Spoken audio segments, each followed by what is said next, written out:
რატომ აჭიანურებს უკრაინული მხარე დარიალის სასაზღვრო გამშვებ პუნქტთან მყოფი მოქალაქეების სამშობლოში დაბრუნებას? მიმართავთ უკრაინის შესაბამის უწყებებს დაუყოვნებლივ მიიღონ ზომები საკუთარი მოქალაქეების უკრაინაში დაბრუნების უზრუნველსაყოფად. რა პასუხი აქვს კიევს თბილისის მოთხოვნაზე? ამბობენ, ვიხილავენ ამ საკითხს თავიანთ პარტნიორებთან ერთად. მოქმედმა და ყოფილმა ნაციონალებმა საარჩევნო ნომრები დაკარგეს. საარჩევნო ნომრის დაკარგვა არაფერია იმ საფრთხესთან შედარებით, რასაც ჩვენი სამშობლოს დაკარგვის საფრთხე გვქვია. ნომერი არ აძლევს პოლიტიკურ პარტიას ლეგიტიმაციას. ლეგიტიმაციას პოლიტიკურ პარტიას აძლევს ხალხი. ვინ მიიღო 5 და 4? ნომერი 4 ქართველ ერთობამ, ნომერი 5 ჩვენი გაერთიანებული საქართველო. როგორია ქუჩაში დარჩენილი პარტიების პოლიტიკური მომავალი? ნომრის ესე დაკარგვა ეს რა თქმა უნდა გარკვეულწილად პარტიის სახის ჩამოშლასაც ნიშნავს. ზადება ვენეციის კინოფესტივალისთვის 21 სრულმეტრაჟიანი ფილმი და 6 ძირითადი კატეგორია. ჩვენ უკვე გამოვაცხადეთ პროგრამების ჩამონათვალი, რომლებიც მონაწილეობენ ფესტივალზე. ოქროს ლომისთვის ბრძოლა იწყება.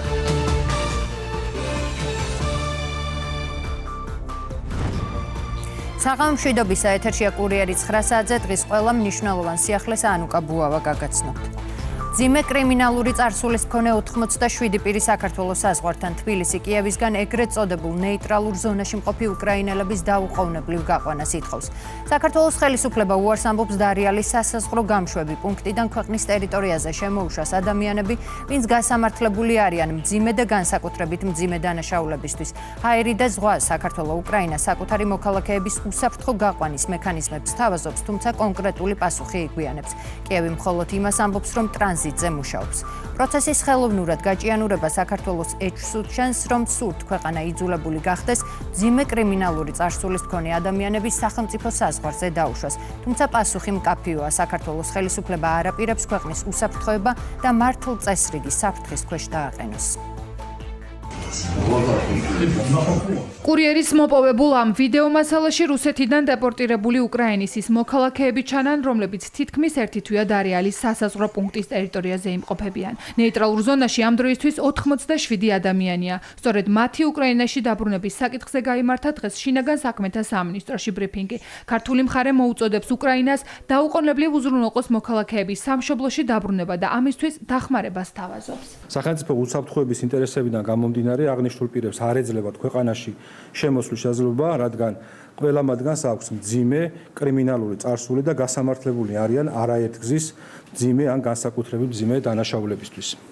გარდა ამისა, მათ არ გააჩნიათ საზღვრის კვეთისთვის საჭირო ვალიდური დოკუმენტები და ვერ აკმაყოფილებენ საქართველოს სახელმწიფო საზღვარზე დაშვების კრიტერიუმებს. საქართველოს შინაგან საქმეთა სამინისტრო კიდევ ერთხელ გამოხატავს სრულ მზადყოფნას, განახორციელოს მის კომპეტენციას მიკუთვნებული ყველა შესაბამისი ღონისძიება და ხელი შეუწყოს უკრაინულ მხარეს ეგრეთ წოდებულ ნეიტრალურ ზონაში ყოფი პირების სამშობლოში დაბრუნების პროცესში. მათ შორის მზად ვართ ავანაზღაუროთ აღნიშნული პირების სამშობლოში დაბრუნებისთვის საჭირო ხარჯებიც კი. შინაგან საქმეთა სამინისტროს განცხადებას გამოეხმაურა საქართველოსა და უკრაინის საგარეო უწყებები. ოფიციალურ სტრუქტურებს შორის მოლაპარაკებები თითქმის ერთი თვეა მიმდინარეობს. ქართული მხარე უკრაინას საკუთარი მოქალაქეების სამშობლოში დასაბრუნებლად როგორც საჰაერო, ისე საზღვაო მარშრუტებს თავაზობს. როდის დატოვებენ ნეიტრალურ ზონას უკრაინელები, ამ დრომდე კონკრეტული პასუხი ოფიციალურ თბილისს კიევისგან არ მიუღია. საგარეო საქმეთა სამინისტრო საქართველოსა და მოლდოვას რესპუბლიკაში უკრაინის საელჩოების ჩართულობით, ასევე საერთაშორისო ჰუმანიტარულ ორგანიზაციებთან თანამშრომლობით აგრძელებს მუშაობას უკრაინის მოქალაქეების სამშობლოში დაბრუნების საკითხზე. უკრაინული მხარე აქტიურად თანამშრომლობს საქართველოსა და მოლდოვას ხელისუფლების ოფიციალურ წარმომადგენლებთან, რათა რაც შეიძლება სწრაფად მოხდეს სატრანზიტო გზის გამბლოკვა და მოგვარდეს ყველა ლოგისტიკური და ორგანიზაციული დაბრკოლება. ქართულ მხარესთან მიღწეული იქნა შეთანხმება საჭიროების შემთხვევაში ჩვენი მოქალაქეებისთვის გადაუდებელი სამედიცინო დახმარების გაწევის შესახებ. ქონდა როგორც წერილობით ისე შეხვედრები უშუალოდ ჩვენ მაგალითად მეც მონაწილეობდი შეხვედრებში მონაწილეობა, მე თვითონაც შევხვდი უკრაინის საელჩოს წარმომადგენლებს. და ყოველ ამ შეხვედრებზე ჩვენ განვიხილავდით, თავაზობდით მათ აი ამ მექანიზმების გამოყენებას, როგორც გითხარით, საჰაერო თუ საზღვაო მიმართულებით და ასევე გამოხატავდით ზადყოფნას, რომ მაქსიმალურად შეგვეწყო ხელი იმისათვის, რომ ეს ხალხი, რომელიც იმყოფება დარიალის სასაზღვრო გამზრდ პუნქტზე, მიგვეყვანა თუ იქნებოდა გადაწყვეტილება მიღებული საჰაერო გზით მათი გამგზავრების თაობაზე, მიგვეყვანა აეროპორტში, ან თუ იქნებოდა გადაწყვეტილება საზღვაო გზით მათი გამგზავრების თაობაზე, მიგვეყვანა შესაბამის პორტში. სამწუხაროდ უკრაინული მხარის თანხმობა ან ერთი მექანიზმის, ან მეორე მექანიზმის გამოყენებაზე დღემდე არ აქვს მიღებული. შინაგან საქმეთა სამინისტროში გამართულ ბრიფინგს გამოხმაურება მოყვა პოლიტიკურ წრეებშიც.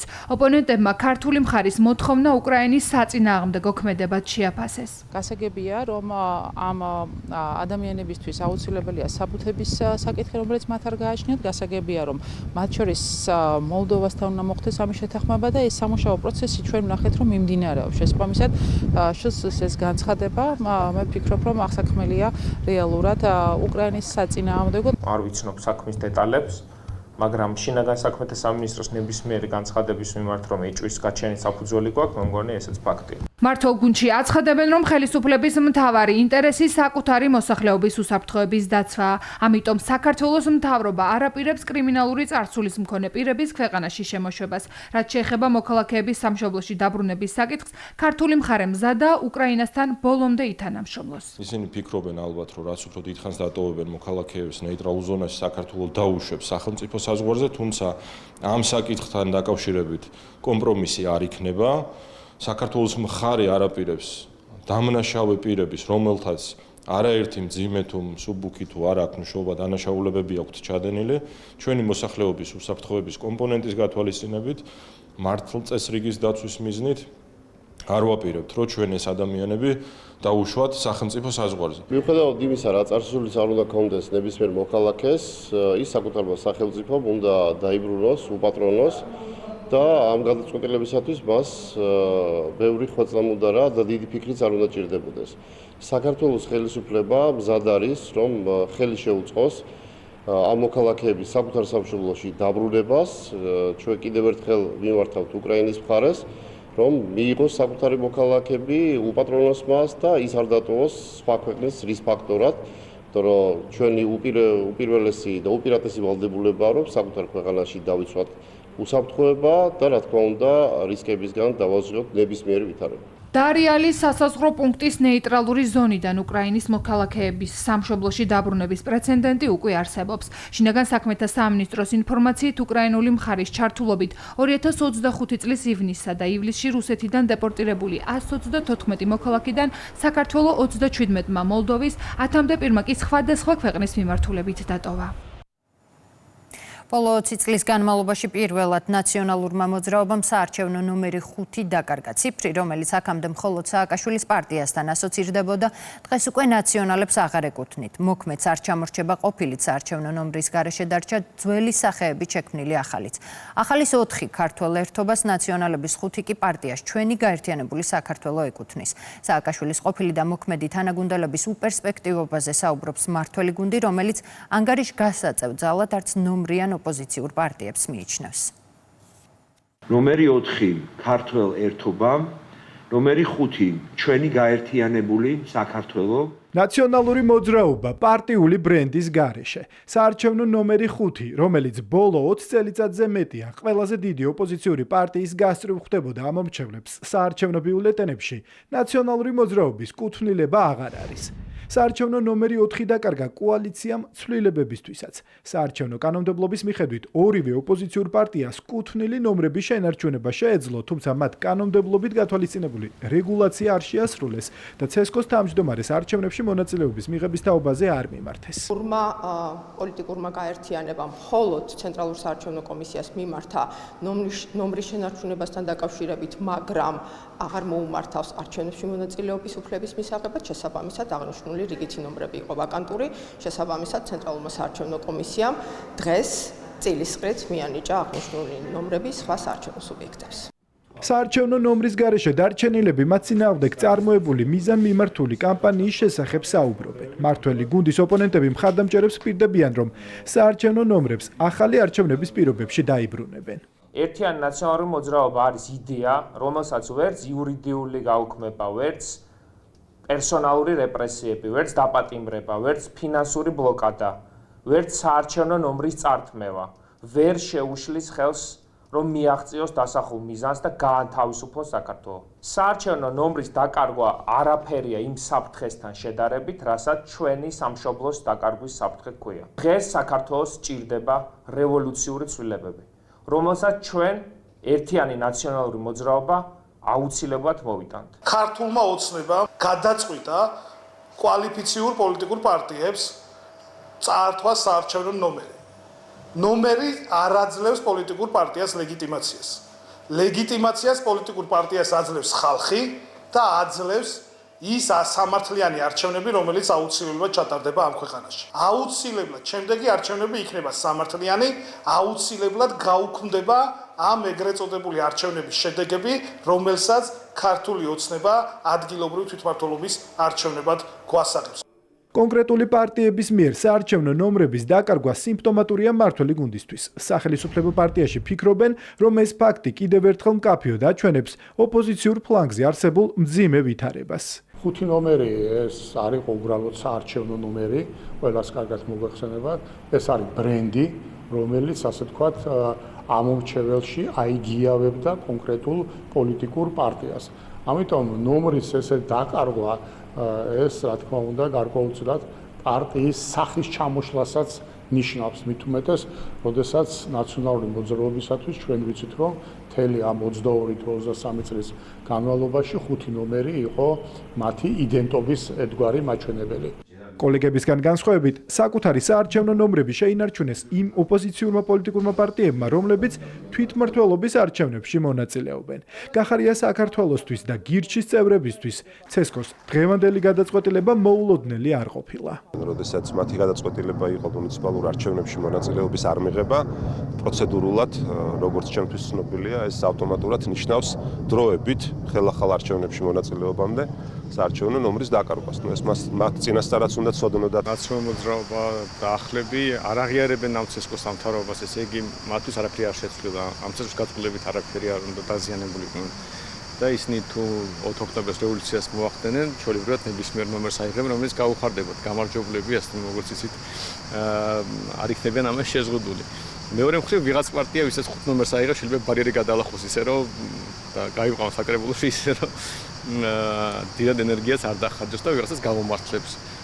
ცესკოს კანყოფილია, ქართული ოცნების ხარდამჭერების კანყოფილები არიან, რომ ნაცები გაქრნენ. საარჩევნო ნომრით თუ მის გარეშე ქართული ოცნებისთვის ოპოზიცია ანგარიშ გასაწევი ძალა არ არის.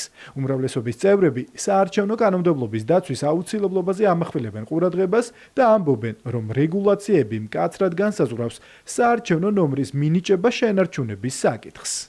ნაციონალურ მოძრაობამ და მისმა დანაყოფებმა დაკარგეს საარჩევნო ნომერიც კი, მაგრამ მთავარია რომ მათ დაკარგეს საზოგადოების ნდობა, ისე რომ ისინი ნომრიანი აგენტები იქნებიან თუ უნომრო ეს იქნება საარჩევნო თუ არასაარჩევნო ნუმერაცია, რა თქმა უნდა, მათ არავითარი პერსპექტივა არ აქვს. მათთვის რამდენად დიდი დანაკლისია საარჩევნო ნომრების დაკარგვა, ამაზე მე გამიჭირდება პასუხის გაცემა, თუმცა ერთი ის არის, რომ მათი არ მონაწილეობა არჩევნებში მეტყველებს იმაზე, რომ მათ არ ქონდათ იმის შესაძლებლობა, იმის რწმენა, რომ ქონდა აზრი მონაწილეობას არჩევნებში.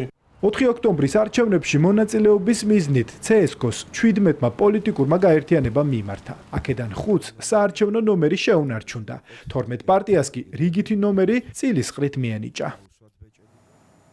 ყოფილმა და მოქმედმა ნაციონალებმა საარჩევნო ნომრებთან ერთად უკვე პოლიტიკური პარტნიორებიც დაკარგეს. გახარია ხაზარაძის ახალი ალიანსი არჩევნებისთვის ემზადება და თბილისის მერობის სავარაუდო კანდიდატებს ტესტავს, თუმცა ჯერ უშედეგოდ. ალეკო ელისაშვილი, გიორგი შარაშიძე და მომღერალი მერაბ სეფაშვილი ვინ გადაწონის? ვიდრე ოპოზიციის სოციოლოგიური კვლევის შედეგები იგვიანებს, ქართული ოცნება მორიგი დამაჯერებელი გამარჯვებისთვის ემზადება. თბილისის მერად მესამე ვადით კენჭს ისევ კახა კალაძე იყრის, რომელიც სახელისუფლებო პარტიისთვის ერთადერთ და უალტერნატივო კანდიდატად რჩება. ტესტავთ ბევრ კანდიდატს, ამაზე ძალიან ღიად ვსაუბრობთ. ლელოში მერობის კანდიდატებს ტესტავენ. გვარების დასახელებისგან კი თავს იკავებენ. ვინ იქნება ხაზარაძე ჯაფარიძის გუნდის რჩეული კანდიდატი, სწორედ საზოგადოებრივი აზრის კვლევამ უნდა გადაწყვიტოს. არსებული ინფორმაციით გამოკითხვა მათ იაგო კაჭკაჭიშვილის ორგანიზაციას, სოციალური კვლევისა და ანალიზის ინსტიტუტს დაუკვეთეს.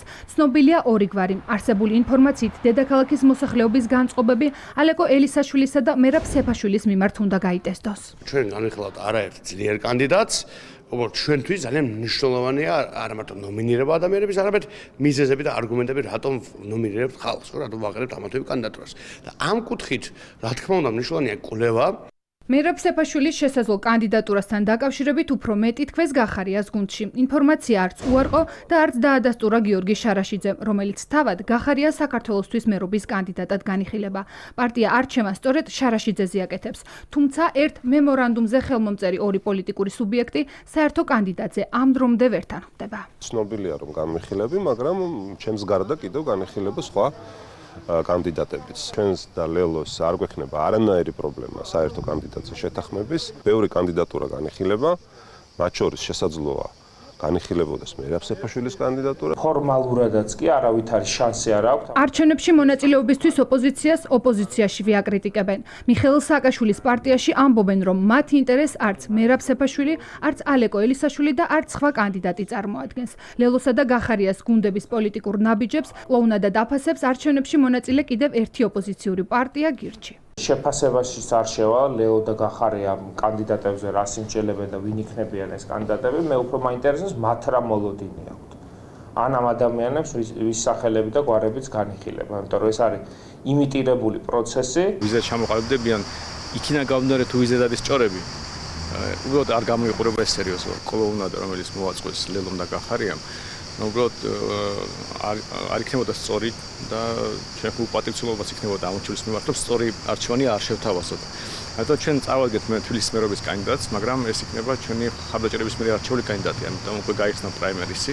ოპოზიციის განულებულ შანსებზე აკეთებს აქცენტს მართველი გუნდი. ქართულ ოცნებაში ამბობენ, რომ ვინც არ უნდა წარადგინოს ხაზარაძისა და გახარიას პარტიებმა მერობის კანდიდატად, კახაკალაძის კონკურენტი ვერ იქნება. არჩევნებში მონაწილე თუ პროცესებს მიღმა დარჩენილი ოპოზიცია კი ერთი გეგმითა და ინტერესით მოქმედებს. რაც შეეხება მერაბ სეფაშვილის კანდიდატურას, მათი შეფასებით მომღერალის პოლიტიკური შეხედულებები საზოგადოებისთვის აქამდეც ცნობილი იყო. რადიკალებს რეალურად არ ყავთ კანდიდატი, საპირწონედ დაუყენონ ქართული ოცნების მერობის კანდიდატს თბილისში და ხდება რაღაც თითიდან გამოწვეული თემებით манипуლირება, ისეთ კანდიდატებზე ყურადღების გამახვილება, ვისი შანსებიც ნულის ტოლია საზოგადოების თვალთახედვით. ჩვენ გვახსოვს მცდელობა ნაცი მომღერალი შემოეყვანათ თამაშში და ეს ყველაფერი საკმაოდ სავალალოდ დასრულდა კოლექტიური ნაცმოძრაობისთვის. ბურჭულაძეს გულისხმობ, ახლა თუ აქცენტს სხვა ნაცმომღერალზე გაამახვილებენ და ფსონს დადებენ, შედეგი იქნება ანალოგიური და იმაზე უარესი. ასე რომ რეალურად რადიკალებისთვის თვითმმართველობის არჩევნების ბოლო არის ფინალური ეტაპი არის სრული მარცხი 64-ვე მუნიციპალიტეტში ქართული ოცნება დამაჯერებლად გაიმარჯვებს. რადიკალური ოპოზიციის ის ნაწილი, რომელიც არჩევნებში ღებულობს მონაწილეობას, ეს არ ნიშნავს იმას, რომ ისინი ნაციონალურ მოძრაობას არ წარმოადგენენ. მათი სტრატეგიაა, რომ გაიყონ შუაზე, ნახევრმა მიიღოს არჩევნებში მონაწილეობა და შიგიდან მოახდინოს შემდეგ უკვე თუნდაც თითო წარმომადგენლობით საკრებულოებში არეულობა. კანდიდატები ვფიქრობ, რომ არავითარ საარჩევნო წონას ვერ ფლობენ, ვერავითარ საარჩევნო წონას ვერ ფლობენ. ელისაშვილმა თავისთავად თავად აქცია კომიკურ ფიგურად. რაც შეეხება მერაბ სეფაშვილს, მე ვფიქრობ, რომ ესაც მათი უნიათობის ბრალია, იმიტომ რომ არ ამგონია ეხა რომ მათ ემღერებოდეთ, მაგრამ თუ მაინც მომღერალი უნდა და სიმღერით აპირებენ ამას, მე ვფიქრობ, რომ მერაბ სეფაშვილს მოუწევს რეპერტუარის შეცვლა. თუ კი აქამდე ის მიხეილ სააკაშვილს უმღეროდა რომ მისი გმირი იყო და ასე უწოდა, ეხლა ვფიქრობ, რომ ჯობია რეპერტუარი შეცვალოს და იმღეროს, გინდმეძინოს მაინც სულში მიზეხარ. თვითმმართველობის არჩევნებამდე 2 თვეზე ნაკლები რჩება. 4 ოქტომბერს 64 მუნიციპალიტეტში მოქალაქეები ქალაქის მერებსა და საკრებულოების წევრებს აირჩევენ. 2025 წლის 8 აგვისტოს 35-წლიანი კონფლიქტი დასრულებულია. სომხეთმა და აზერბაიჯანმა სამშვიდობო დეკლარაციას ხელი ამერიკის შეერთებული შტატების შუამავლობით მოაწერეს. თეთრ სახლში ერთმაგიდასთან ისხდნენ სომხეთის პრემიერ-მინისტრი ნიკოლ ფაშინიანი, აზერბაიჯანის პრეზიდენტი ილჰამ ალიევი და მასპინძელი დონალდ ტრამპი. ერევანმა და ბაქომ ვალდებულება აიღეს სამუდამოდ შეწყვიტონ საბრძოლო მოქმედებები, დაიწყო ვაჭრობა, აღადგინონ დიპლომატიური ურთიერთობები, პატივისცენ ერთმანეთის სუვერენიტეტს და ტერიტორიულ მთლიანობას. ვაშინგტონმა მხარეებთან გააფორმა შეთანხმება, რომელიც ენერგეტიკის, ტექნოლოგიების, ეკონომიკური თანამშრომლობის, საზღვრის უსაფრთხოების, ხელოვნური ინტელექტის, ინფრასტრუქტურისა და ვაჭრობის სფეროებს მოიცავს. ამერიკა იღებს ექსკლუზიურ უფლებას სამხრეთ კავკასიაში სტრატეგიული ტრანზიტული დერეფანი განავითაროს. ისინი 35 წლის განმავლობაში იბრძოდნენ. ახლა კი მეგობრები არიან და დიდი ხნის განმავლობაში დარჩებიან ასე. მინდა მივულოცო ამ ორ შორს მჭრედელ ადამიანს, პრემიერ-მინისტრ ნიკოლ ფაშინიანს და პრეზიდენტ ილჰამ ალიევს. მოცულობით დოკუმენტებს მოვაწერეთ ხელი. სომხეთი და აზერბაიჯანი ვალდებულებას იღებენ საბრძოლო მოქმედებების სამუდამოდ შეწყვიტონ. დაიწყონ ვაჭრობა, მოგზაურობა, დიპლომატიური ურთიერთობები და პატივისცენ ერთმანეთის სუვერენიტეტსა და ტერიტორიულ მთლიანობას. დარწმუნებული ვარ, რომ სომხეთი და აზერბაიჯანი შერიგებისთვის სიმამაცეს და პასუხისმგებლობას გამონახავს. ჩვენ ბოლოს მოვუღებთ დაპირისპირებას, კონფრონტაციას და სისხლისღვრას. ჩვენ შვილებს მივცემთ ნათელ და უსაფრთხო მომავალს. ამით ძალიან ბედნიერი ვარ. თუ არა პრეზიდენტ ტრამპს სხვას ვის ეკუთვნის მშვიდობის დარგში ნობელის პრემია, იქნებ შევთანხმდეთ პრემიერ-მინისტრ ფაშინიანთან, გავუგზავნოთ ერთობლივი მიმართვა ნობელის კომიტეტს, რომ პრეზიდენტ ტრამპს მშვიდობის დარგში ნობელის პრემია მიენიჭოს. მინდა მადლობა გადავუხადო პრეზიდენტ ტრამპს და მის გუნდს, სომხეთს და აზერბაიჯანს შორის ამ გარდამტეხი შედეგის მედიაციისთვის. ეს არის დიდი შეთანხმება, რომელსაც დღეს მივახციეთ. ეს არის წარმატება ჩვენი ქვეყნების და რეგიონისთვის და წარმატება მსოფლიოსთვის, რადგან მშვიდობიანი რეგიონი ნიშნავს უსაფრთხო მსოფლიოს. სომხეთსა და აზერბაიჯანს შორის მიღწეულ სამშვიდობო შეთანხმებას ეხმაურება საქართველოს პრემიერ-მინისტრი. საქართველო მიესალმება ამ ისტორიულ მომენტს სომხეთის, აზერბაიჯანის რეგიონისა და მთელი მსოფლიოსთვის, წერს ირაკლი კობახიძე X-ის საკუთარ გვერდზე და აღნიშნავს, რომ საქართველო ყოველთვის მხარს უჭერდა და მომავალშიც მტკიცედ განაგრძობს რეგიონში მშვიდობისა და სტაბილურობის მხარდაჭერას. საქართველო მიესალმება ამ ისტორიულ მომენტს სომხეთის, აზერბაიჯანის, რეგიონისა და მთელი მსოფლიოსთვის. ვულოცავ ამერიკის შეერთებული შტატების პრეზიდენტს, აზერბაიჯანის პრეზიდენტს და სომხეთის პრემიერ-მინისტრს ამ წარმატებას, ისტორიული მშვიდობის შეთანხმების მიღწევას და რეგიონში სტაბილურობისა და ეკონომიკური განვითარების ახალი ეპოქის დაწყებას. საქართველო ყოველთვის იდგა რეგიონში მშვიდობისა და თანამშრომლობის მხარეს და მომავალშიც გააგრძელებს მის მტკიცე მხარდაჭერას.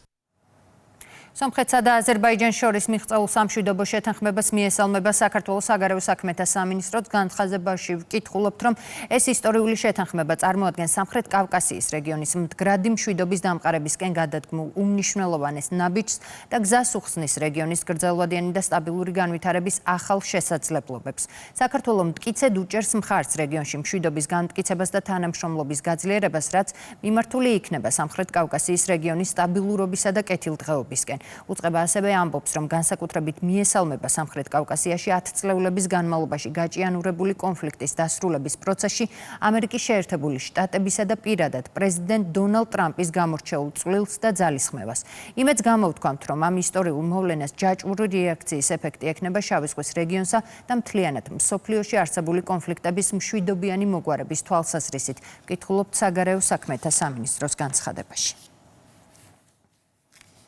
გაფორმდება თუ არა კიდევ ერთი სამშვიდობო შეთანხმება, რომელიც უკრაინაში 3 წელიწად ნახევრიან ომს აასრულებს. მთელი მსოფლიო ახლა 15 აგვისტოს და შტატებში ჩანიშნული შეხვედრის მოლოდინშია. დონალდ ტრამპი და ვლადიმერ პუტინი ომის დასრულების პირობებს ალიასკაში დახურულ კარს მიღმა განიხილავენ. მოუწევს თუ არა უკრაინას ტერიტორიულ დათმობებზე წასვლა. კრემლმა თეთრ სახლში ცეცხლის შეწყვეტის სანაცვლოდ მოთხოვნები წამოაყენა. ლუგანსკი, დონეცკი, ზაპოროჟია, ხერსონი და ანექსირებული ყირიმი, მოსკოვი უკრაინის ოკუპირებული ტერიტორიების რუსეთის ნაწილად აღიარებას ითხოვს. წინასწარ ცნობილია კიევის პოზიცია. ქვეყნის პრეზიდენტი ამბობს, რომ უკრაინა არ აპირებს საკუთარი მიწა ოკუპანტ საჩუქოს. შეხვედრის თარიღი და ადგილი ცნობილია. ტრამპი და პუტინი უკრაინაში ომის დასრულების საკითხზე სასაუბროდ 15 აგვისტოს ერთმანეთის პირისპირ ალასკის შტატში დასხდებიან. დიდი ხნის მოსალოდნელი შეხვედრა ასე ეხმაურება სოციალურ ქსელში ამერიკის პრეზიდენტი რუს კოლეგასთან დაანონსებულ მოლაპარაკებებს. თეთრი სახლის და კრემლის ლიდერების სამშვიდობო მოლაპარაკებების მთავარი თემა უკრაინის ტერიტორიების საკითხი იქნება. დონალდ ტრამპმა ჟურნალისტებს უთხრა, რომ ომის დასრულების სანაცვლოდ ვოლოდიმირ ზელენსკის გარკვეულ დოკუმენტებზე ხელის მოწერა მოუწევს. ომის დასრულებისთვის ზელენსკი მზად უნდა იყოს რაღაცაზე ხელის მოსაწერად. საუბარია ტერიტორიებზე, რომლისთვისაც 3.5 წელია სასტიკი ბრძოლა მიმდინარეობს და რასაც ბევრი უკრაინელის და რუსის სიცოცხლე ემსხვერპლა.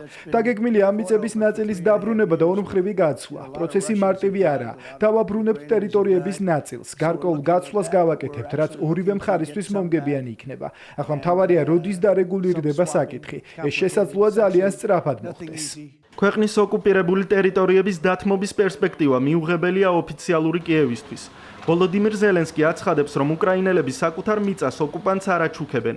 ომის დასრულების საკითხზე უკრაინის გარეშე მიღებული ნებისმიერი გადაწყვეტილება კი ზელენსკის განცხადებით მშვიდობის წინააღმდეგ იქნება მიმართული. ტრამპმა განაცხადა, რომ ალასკაში მზადდება მისი შეხვედრა რუსეთის პრეზიდენტ პუტინთან. ძალიან შორს ომისგან, რომელიც ჩვენს მიწაზე, ჩვენი ხალხის წინააღმდეგ მძვინვარებს და რომელიც უკრაინის გარეშე ვერ დასრულდება. უკრაინელი ხალხი იმსახურებს მშვიდობას, თუმცა ყველა პარტნიორს უნდა ესმოდეს, რას ნიშნავს ღირსეული მშვიდობა. უკრაინის ტერიტორიულ საკითხზე პასუხი უკვე გაცემულია უკრაინის კონსტიტუციაში. არავინ გადაუხვევს ამას და ვერც ვერავინ შეძლებს. უკრაინელები არ აჩუქებენ საკუთარ მიწას ოკუპანტს. ნებისმიერი გადაწყვეტილება, რომელიც უკრაინის გარეშე მიიღება, მშვიდობის წინააღმდეგაა მიმართული და უშედეგო იქნება. უკრაინის საკითხზე ამერიკის შეერთებული შტატების და რუსეთის პრეზიდენტების შეხვედრის სამზადis ადასტურებენ კრემლში. სატელეფონო კომენტარში პუტინის თანაშემწე იური უშაკოვი ამბობს, რომ მხარეები პროცესის პრაქტიკულ და პოლიტიკურ ნაწილში უახლოეს დღეებში ჩაერთვებიან. რუსეთი და შეერთებული შტატები მეზობლები არიან, რომლებსაც საერთო საზღვარი აქვთ. ლოგიკურია, რომ ჩვენი დელეგაცია გადაკვეთს ბერინგის სრუტეს. ორი ქვეყნის ლიდერების მნიშვნელოვანი და მოლოდინებით სავსე შეხვედრა ალასკაში გაიმართება. რა თქმა უნდა, უდაბოა, რომ პრეზიდენტები ყურადღებას გაამახვილებენ უკრაინის კრიზისის გრძელვადიანი მშვიდობიანი გადაწყვეტის ვარიანტების განხილვაზე. საერთაშორისო მედია წერს, რომ მოლაპარაკებებზე უკრაინაში ცეცხლის შეწყვეტის სანაცვლოდ კრემლი 5 რეგიონის ლუგანსკის, დონეცკის, ზაპოროჟიეს, ხერსონის და ანექსირებული ყირიმის რუსეთის ნაწილად აღიარებას მოითხოვს. პუტინის პირობაა უკრაინის დემილიტარიზაცია და ნატოში გაწევრიანებაზე უარის თქმაც. კრემლის პირობებს ომის კვლევის ამერიკული ინსტიტუტი აფასებს.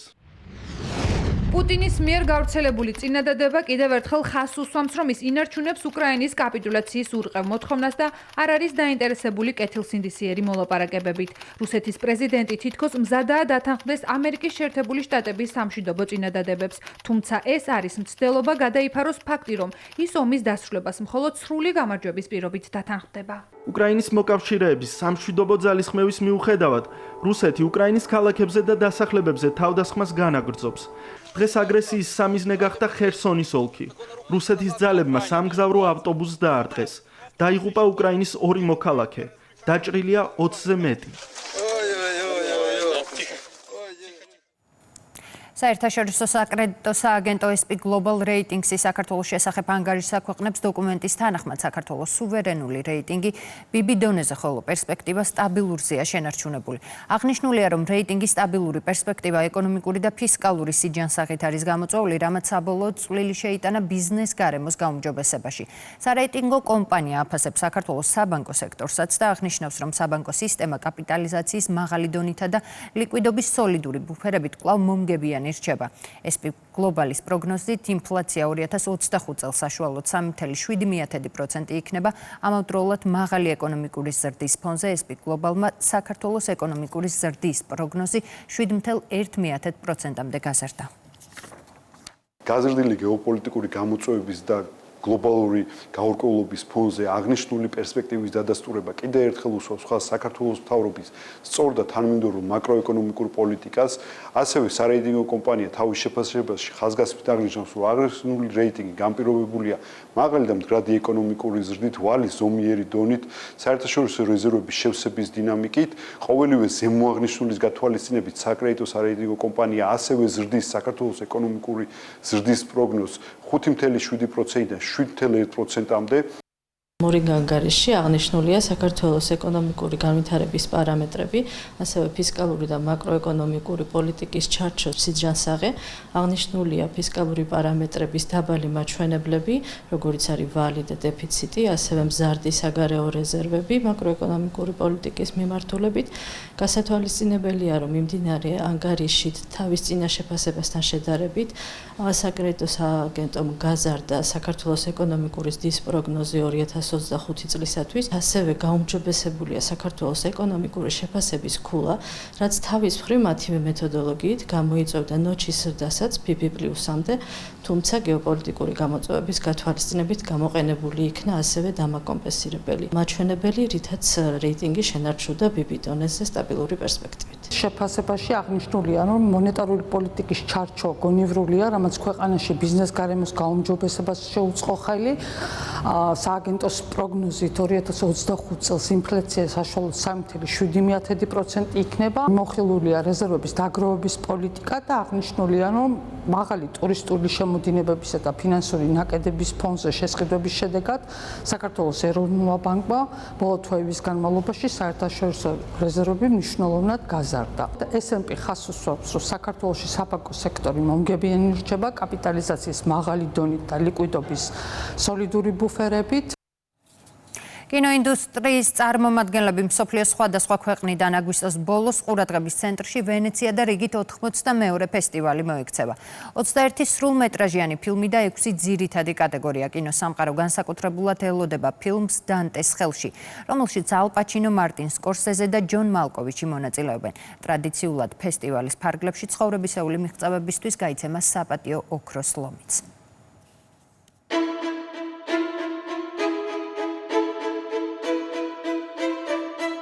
იტალიაში, კუნძულ ლიდოსზე, კინოსამყაროს ვარსკვლავები ერთ-ერთ ყველაზე პრესტიჟულ კინოფორუმზე 82-ად შეიკრიბებიან.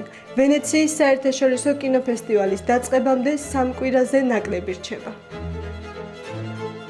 ალაცო დელ სინემას დარბაზში მსახიობები, რეჟისორები და ხელოვნების სხვადასხვა სფეროს წარმომადგენლები ნახავენ 21 სრულმეტრაჟიან ფილმს 6 ძირითადი კატეგორიიდან. არასაკონკურსო სექციიდან კი აჩვენებენ 11 ფილმს, მათ შორისაა ლუკა გუადანინოს დრამა ნადირობის შემდეგ, ჯულია რობერტსის მონაწილეობით. ჩვენ უკვე გამოვაცხადეთ პროგრამების ჩამონათვალი, რომლებიც მონაწილეობენ ფესტივალზე. 3 ქვეყანა, რომლებიც წარმოდგენილია ფოკუს პროგრამაში, არის მაროკო, დიდი ბრიტანეთი და ჩილე. ვირტუალური ხელოვნების მოყვარულებისთვის კი უკვე მე-9 წელია არსებობს იმერსიული პროექტი, მოკლემეტრაჟიანი ფილმებისთვის სახელწოდებით ორიზონტი. ორიზონტი ქორთის პროგრამაში კი წარმოდგენილი იქნება სტუდენტების მიერ გადაღებული 8 მოკლემეტრაჟიანი კინოსურათი. How can you tell she's an alien? Well, the signs are obvious. ბუგონია იორგოს ლანთიმოსის ახალი სამეცნიერო ფანტასტიკური კომედია. სიუჟეტი ორ შეთქმულებით შეპყრობილ ახალგაზრდა მამაკაცზე მოგვითხრობს. ისინი დიდი კომპანიის აღმასრულებელ დირექტორს იტაცებენ, რადგან ჰგონიათ, რომ ხელმძღვანელი უცხო პლანეტელია და დედამიწის განადგურებას სურს. I had a vision. An idea took shape. ამ ფილმით რეჟისორმა გილერმო დელ ტორომ დიდი ხნის ოცნება აიხდინა და მერი შელის ლეგენდარული რომანის საკუთარი ვერსია შექმნა. ფრანკენშტეინი გოთური რომანის სიუჟეტს არ გავს. ორიგინალური ისტორიის შემდეგ 40 წელი გავიდა. დოქტორი პრეტორიუსი მონსტრს ეძებს იმისთვის, რომ ვიქტორ ფრანკენშტეინის ექსპერიმენტები გააგრძელოს. I created death. Jay Kelly. ჯორჯ კლუნი, ადამ სენდლერი, ლორა დერნი და რაილი კიო ვარსკვლავები ნოა ბაუმბახის ფილმში მოიყრიან თავს. ფილმი ჯორჯ კლუნიზე, ანუ ჯეი კელიზე მოგვითხრობს, რომელსაც ევროპაში მოგზაურობა და ცხოვრების თავიდან დაწყება სურს. I think I'm always alone. Thanks a lot. He has come back from the brink.